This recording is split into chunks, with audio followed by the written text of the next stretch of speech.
El equipo del Departamento de Teología les da la bienvenida.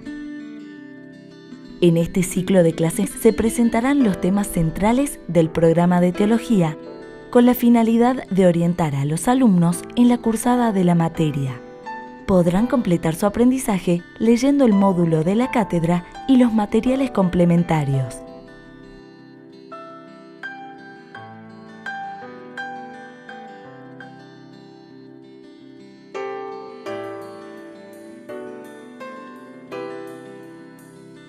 Un cordial saludo a todos los alumnos de Educación a Distancia. Esperemos que estos videos que estamos realizando les vayan sirviendo para conceptualizar lo más importante. Después en los textos ustedes ciertamente podrán enriquecer todo lo que nosotros vamos viendo acá de manera abreviada. Vamos a continuar con la eclesiología porque el tratado sobre la Iglesia es muy extenso y muy rico. Obviamente es muy difícil terminar de resumirlo porque sus características son muchas. Ya habíamos explicado anteriormente lo que era la Iglesia y vamos a profundizar ahora en algunas características propias de la Iglesia. Son algunas imágenes de la Iglesia para poder nosotros comprender mejor qué es lo que significa. Especialmente hay dos formas de nombrar a la Iglesia. Una, pueblo de Dios; otra, cuerpo de Cristo. Y otras muchas más que traen los textos bíblicos que se han ido gestando a lo largo de la historia. La Iglesia es un campo de labranza, la Iglesia es un pastoreo, el pastor y las ovejas, la Iglesia es un redil, imágenes bíblicas que van apareciendo también, pero vamos a detenernos en estas dos, pueblo de Dios y cuerpo de Cristo. ¿Por qué pueblo de Dios primeramente? La palabra pueblo nos da a entender a nosotros una constitución. Un pueblo es un conjunto de gente, pero que tiene una determinada identidad, una idiosincrasia. Habíamos dicho al principio que la Iglesia son aquellos que responden a Cristo y por lo tanto se van a ir asimilando a Cristo. Las características de este pueblo van a ser las características no solo de una identidad, sino la identidad configurada con Cristo. El Catecismo de la Iglesia Católica nos va a marcar algunos puntos importantes de esta característica del pueblo de Dios, que me tomo la libertad de nombrarlos. Acá estamos en el número 781, 782 del Catecismo de la Iglesia Católica, donde nos dice cómo nosotros llegamos a ser miembros de ese pueblo de Dios. Especialmente nacemos por el bautismo. Nos configura como integrantes del pueblo de Dios un don de Dios, porque el bautismo es algo que viene de arriba, es un regalo divino, donde recibimos el don de Dios, el don de la fe, que después los vamos desarrollando con nuestro conocimiento personal. Pero es un regalo de Dios que nos une a Cristo y nos va configurando con Él. Por lo tanto, ¿quién es el que dirige este pueblo de Dios? Su jefe es Cristo Jesús. No hay otro. El Papa va a ser su representante, pero digamos, el jefe de este pueblo, el que lo guía, el que le da sus principios y sus normativas, es Jesucristo. ¿Cuál es la identidad de este pueblo? ¿Qué lo configura? La dignidad de sus integrantes y la libertad, porque el encuentro con Jesucristo nos libera del pecado y nos hace libres. No es un pueblo de esclavos, es un pueblo de gente que madura y que tiene su propia libertad y por lo tanto va a participar también de este pueblo con libertad. Ser del pueblo de Dios no significa estar esclavizados. Ser miembros de la Iglesia no significa un fanatismo ciego, como puede suceder al modo de las sectas. Todo lo contrario. El pueblo, el Espíritu Santo nos va a iluminar de tal manera que nos va a hacer hijos de Dios, pero nos va a hacer libres y responsables. Si hay algo que caracterice al pueblo de Dios, va a ser que nos va a dignificar como personas. Por eso es una característica, la identidad de este pueblo. ¿Cuál es la ley? El único mandamiento que dio Cristo, que engloba todos los demás mandamientos, el mandamiento del amor, que lleva al servicio, que si nosotros descubrimos las características del amor en la Biblia, es servicio. Pablo en la primera carta a los Corintios lo va a decir muy claramente, es paciente, servicial, no es envidioso, no hace alarde, no busca su propio interés, es paciente. Es decir, el que vive en el amor está entrando en la profundidad del corazón de Cristo. Por lo tanto, esa es la ley. ¿Quién pertenece al pueblo de Dios? El que ama. Y el que ama tiene que amar como ama a Jesucristo. Tiene también una misión. La misión es la de ser sal de la tierra y luz del mundo. Es decir, el pueblo de Dios no está indiferente del resto de la creación ni del resto de los hombres principalmente, sino que le ha sido encomendado una misión y tiene que transmitir la buena noticia. Es una responsabilidad grandísima la misión de la iglesia. ¿Y puede quedarse de brazos cruzados? No. Es una misión exigente. ¿Y qué pasa si no misiono? Podría decir es uno de los más grandes pecados, porque es como si a mí me hubieran liberado, porque Jesucristo me liberó de la cárcel, me dio vida, me sacó de la oscuridad a la luz y me dio la llave para que yo pueda liberar a los demás. Si yo no los libero, soy culpable de que el otro siga en la oscuridad, siga encerrado y no pueda ver esta libertad. Por lo tanto, la omisión en la misión, no dedicarse a anunciar el reino de Dios, es un pecado de omisión y un pecado grave. El que ha conocido a Cristo tiene la misión de ser sal de la tierra, es decir, la sal es lo que da sabor, da gusto a las cosas, enseña a vivir con alegría, y la luz, la que ilumina y da colores, nos hace salir de un encierro, de unas tinieblas. Ser miembro de este pueblo es realmente una alegría, porque no hay mejor cosa para el corazón del hombre que compartir la riqueza y que no se pierda. En la medida que la comparto me enriquezco más. Es como una vela que comparte su luz y no pierde la luz, sino que con las otras luces comienzan a iluminar todo un ambiente. No se enciende, dice, una lámpara para meterla debajo de un cajón.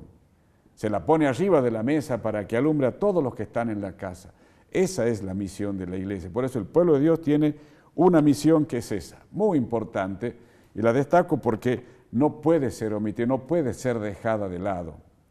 Todo aquel que se considere miembro de la iglesia tiene que salir a evangelizar, va a ver que su vida va a ser transformada en la medida que pueda enseñar las cosas de Dios. Y tiene un destino. Este pueblo no va a quedar siempre así. Su destino es el reino de Dios, que es llegar a la plenitud de Dios mismo. Por eso la riqueza de este pueblo es muy grande y tenemos que aprender a conocerla porque es la esencia de la iglesia caracterizada en esta, podemos decir, término o imagen de pueblo de Dios. Así es, Raúl. El Concilio Vaticano II, ¿no?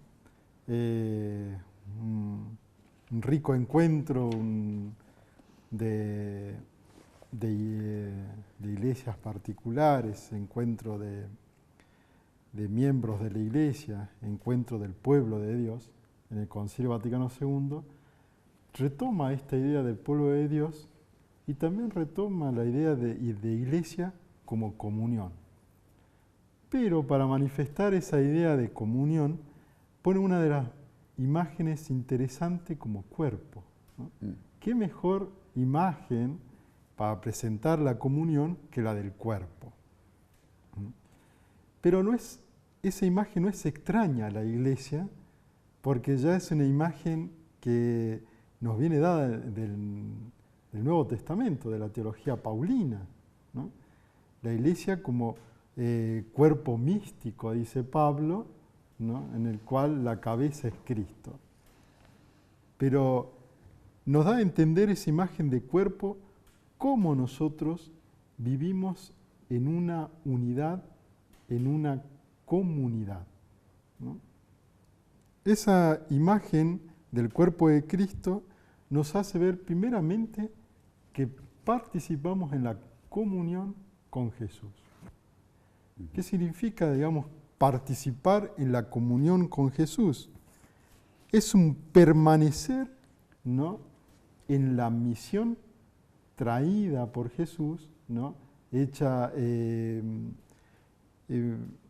historia, Dios que se hace historia, en la misión del reino de Dios, que trae para que nosotros podamos vivir en esa unidad, en el amor, ¿no? Entonces, ese es permanecer, la idea de la Iglesia como cuerpo es permanecer en la misión, en la que acabas de decir, de sal, ¿no?, y luz, en esa misión llevada a todos los hombres para que conozcan a Dios en el reino de Dios, ¿no? En un segundo momento también, la idea de cuerpo como una vida en comunidad nos expresa que hay una unidad, ¿no? Porque no vivimos no nos presenta la imagen de varios cuerpos, sino que hay un solo cuerpo en el cual nosotros vivimos, nos movemos y existimos. Y ese es el cuerpo, el solo cuerpo es el cuerpo de Jesús. Entonces ahí nos da a nosotros la imagen de la Iglesia como cuerpo, nos da que nosotros estamos llamados a vivir en unidad, ¿no? Y que la Iglesia, después lo vamos a ver seguramente, en las notas, que es una iglesia en la cual Dios ha pensado la vida en comunidad de todos los hombres. Y por último, que esa iglesia como cuerpo, ya decíamos hace rato, dijimos que no es extraña a nosotros la idea de cuerpo, porque ya está en la teología paulina, cuando dice que el cuerpo místico, en ese cuerpo místico, la cabeza es el mismo Cristo. Es decir, que en la Iglesia, la cabeza, siendo Cristo la cabeza, nosotros sabemos hacia dónde vamos. ¿Cuál es nuestro horizonte de sentido eclesial? ¿Para qué vivimos en comunidad? Entonces, en la cabeza, en Cristo, nosotros, la Iglesia como cuerpo, comprende su sentido. ¿Por qué estamos aquí? ¿Por qué Cristo, por qué Dios quiere la vida en comunidad? Bien, me gustaría agregar que en ambas imágenes, tanto la del pueblo de Dios como cuerpo de Cristo, estos conceptos van implicando la totalidad del pueblo de Dios, porque muchas veces hay como un falso concepto de que la Iglesia es lo que se llama la jerarquía, ¿ah? El Papa, los obispos, los curas, o los religiosos también por allí. Sin embargo, el Concilio Vaticano II que habías nombrado, al explotar estas categorías de pueblo de Dios y cuerpo de Cristo, está marcando la gran importancia del pueblo de Dios que es la Iglesia, al cual se entra por el bautismo. Y no solamente la jerarquía, que es un sacramento que se recibe, el del orden sagrado, que consagra a los obispos, presbíteros y diáconos, pero solamente para el servicio del pueblo de Dios. Es decir, no son privilegios dentro de la Iglesia. El gran privilegio es el bautismo en todo caso. El bautismo es el que hace al pueblo de Dios con las características de Cristo, aquellas que habíamos nombrado también para la jerarquía de una manera particular en el servicio, pero que la tiene todo el pueblo de Dios. El pueblo es sacerdotal, el pueblo es profético y el pueblo es real, porque en la unión con Jesús participa de ese triple poder de Cristo. Es decir, que si bien el celebrante, el que tiene el orden sagrado, representa a Cristo cabeza y sirve en una celebración litúrgica, por ejemplo en la misa, como el oferente, el consagrante, sin embargo, es todo el pueblo de Dios que en ese momento está unido a Cristo y ofreciéndose al Padre. No podrían ni siquiera participar de la misa si no hubieran sido bautizados, pero al ser bautizado es pueblo sacerdotal. Como pueblo sacerdotal se ofrece el sacrificio.